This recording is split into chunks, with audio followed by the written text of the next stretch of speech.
Welcome to your Magic Moon message. This is the Peace Dealer. The moon is in Scorpio and the sun is in Gemini.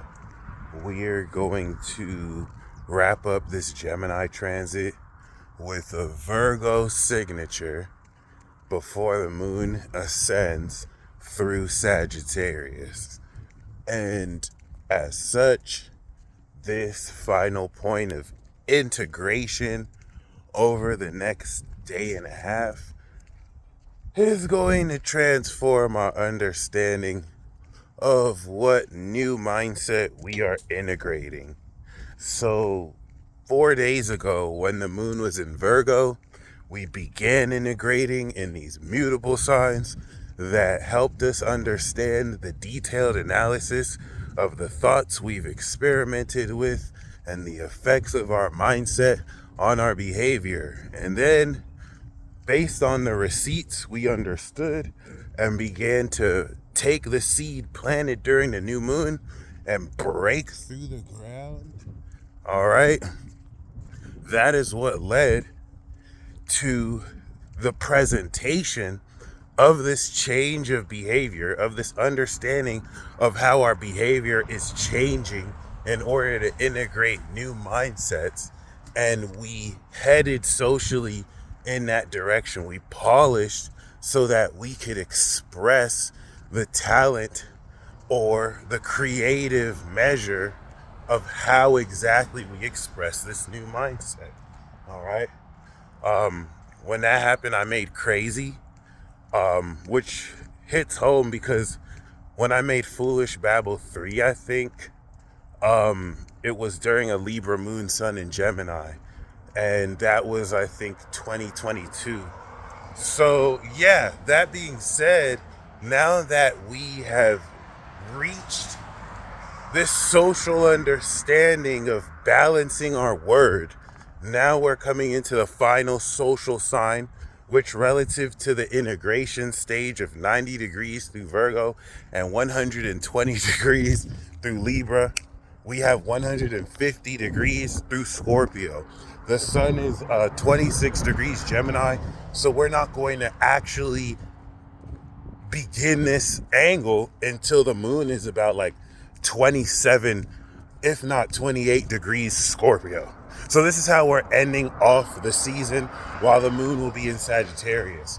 This final point of integration at the maximum degrees is having you now strengthen this classic Libra moon understanding by now adding sauce to whatever it is you have and are getting ready to break through. So whatever it is you have initially integrated and are getting ready to break through. The moon in Scorpio provides an understanding of wisdom, aka a transformative understanding, aka a pure understanding of how to cut the fat over thoughts and ideas that no longer really bring out the effectiveness of your thoughts, but also put you in a position to come into a much deeper psychoanalysis of how exactly your thinking wraps and ties together the tenets of your attitude. This is also important because what Gemini season did was activate new magic abilities relative to your mind,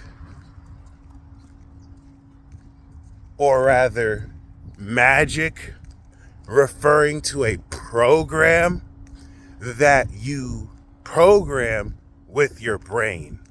So whether it's a hocus pocus with a magic wand, which these are merely meant to be analogies for your mind and word, and the focus of intention that creates magic and aligns your will with your actions, Nen, Chi, all the stuff you've seen in these fantasy and science fiction narratives that have more basis in reality than fantasy, if at all.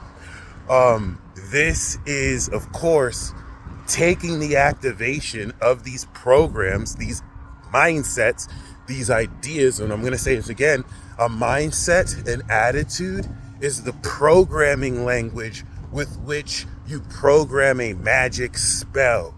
They are the thoughts that you think, whether consciously or unconsciously, to set the frame of your attitude, which is going to impress on your subconscious through what repetition you create in your behavior. And that is what aligns with your thoughts. So if you're thinking constantly that nothing goes right for you, you're going to create that. And then if you're not aware of it, you're going to call it fate. You're going to call it bad luck. But let me remind you what you've always known. You merely just need to take back your power. And any kind of doubt, any kind of insecurities that goes into you not really accepting that you 100,000% control, even if unconsciously, your experience, your world, this hopefully will remind you. That, of course, doesn't mean that other people's actions and what other people do to you is your responsibility. That's their responsibility. You control 100% where you are and why you are. But if I take an action that disrespects your boundaries, it's not your fault that it happened. It, by definition, is my fault. So I have to take responsibility for my action, whether positive or negative. That still doesn't change the fact that the way you react to it, whether you let it happen or not, that's all you, baby. And you have to really be patient with yourself, because sometimes you may not understand why you would want to be put in certain situations. And if you get too stuck on the moment instead of looking at how everything is sequenced, you might really stunt your growth because you're too caught up on a moment instead of allowing the story to play out. The story of your life, of course. That being said, relative to these magic programs you've activated, the integration of such takes the pieces that you have established representing the core ideas that you want to think, and now this integration phase is putting it all together. And I'm going to use this analogy once again. If you're a music producer, what's the first thing you do? You activate the set. You bring out all the music sounds you want. You bring out the drums, you bring out the hi-hats. Okay, I'm definitely gonna use this synth. I'm gonna use this bass. You haven't made the beat yet. If you are an artist, you're going to pick up your color palette. And that's a whole activating set. The artist doesn't just start coloring or painting. They have to load their palette. They have to get the colors that they're going to use. All right, we're going to use these primary colors. We're going to use this. They get their palette ready, okay? Someone who's cooking a meal, they don't just cook the meal. They have to get the spices. We're going to use this ingredient. We're going to use this. We need this. We need this amount of chicken, or we need this amount of celery, all right? And that's the activation. Every time, if we're basing this on the sun and moon or any planet, anytime two planets or two luminaries or a planet and a luminary go from 0 degrees to 90 degrees, this is what you're doing. Whether you're aware of it or not, you are activating the set. You are, in this form with Gemini, getting all the thoughts relative to your response to your environment and situation you co-create with, to define the character of what you are and what you think. Then the next part of this is integration.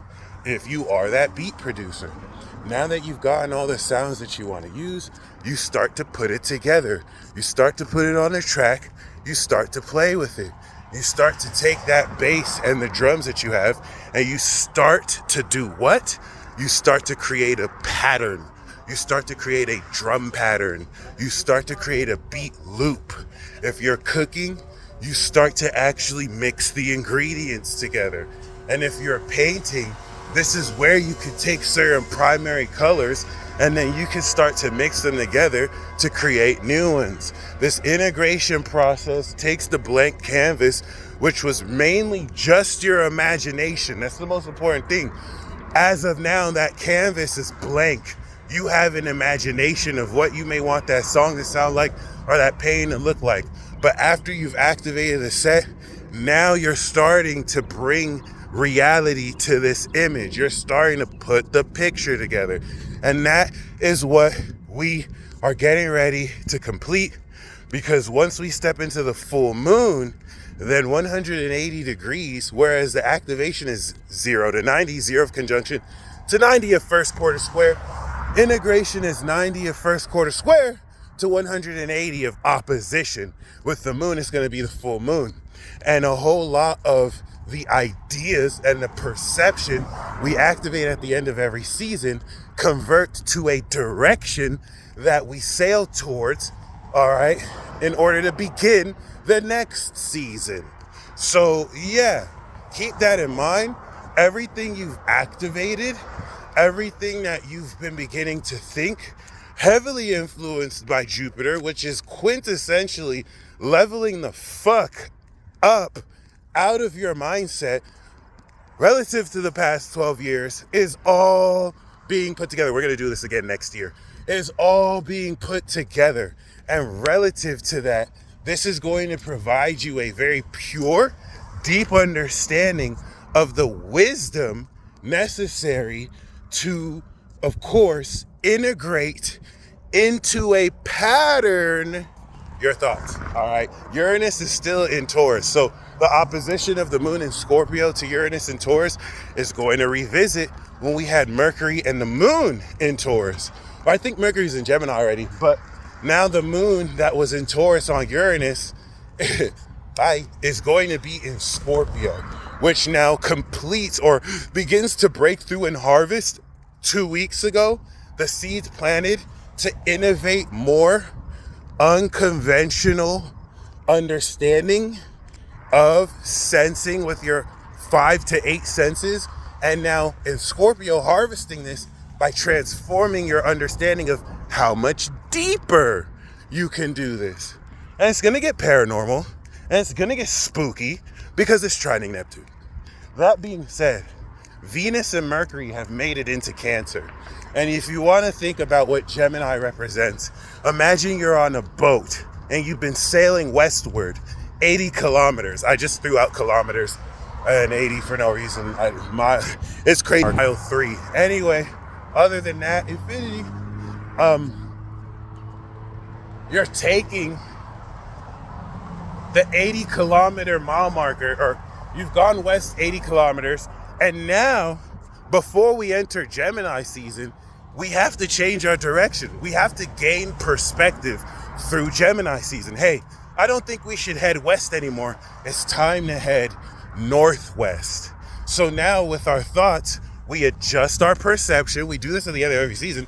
And then once we move forward, boom, now we're applying this change in perspective into the direction we got to move forward. Once we finish this transit, this wisdom is going to convert into an ascended perspective and prepare to, of course, convert this perspective into psychic power. And with that being said, the integrity of this power, and we're starting Cancer season off pretty much with the full moon after it comes out of Sag, so the moon. So with that being said, more Mercury and Venus in Cancer are activating, continuous activation chain by taking the max perception and now converting it into a feeling, because feeling is the secret, and your thoughts and what you think manifest your emotions, influence and direct your emotions. So this is going to now begin integrating deeper layers of emotional intelligence. And with the moon in Scorpio, you are also tapping into deeper wisdom about strengthening the direction you'll begin to feel in. This is going to add so much depth to what you're already realizing and working on. And you definitely want to have fun with this. But as we are in the final part of this Gemini season, please be aware that more realizations are in tune, especially the closer that the sun will make its opening square 90 degrees to Neptune, with which it conjuncted for the second to last time earlier in March. All right, so massive disillusionment. Think of that when you see that children are being headed to war to fight for corrupt governments. Let's see if people, just like in old times, really want to send their kids to slaughter for fake glory and nationalistic pride off of conquered land. that they never owned. Y'all stay blessed as always.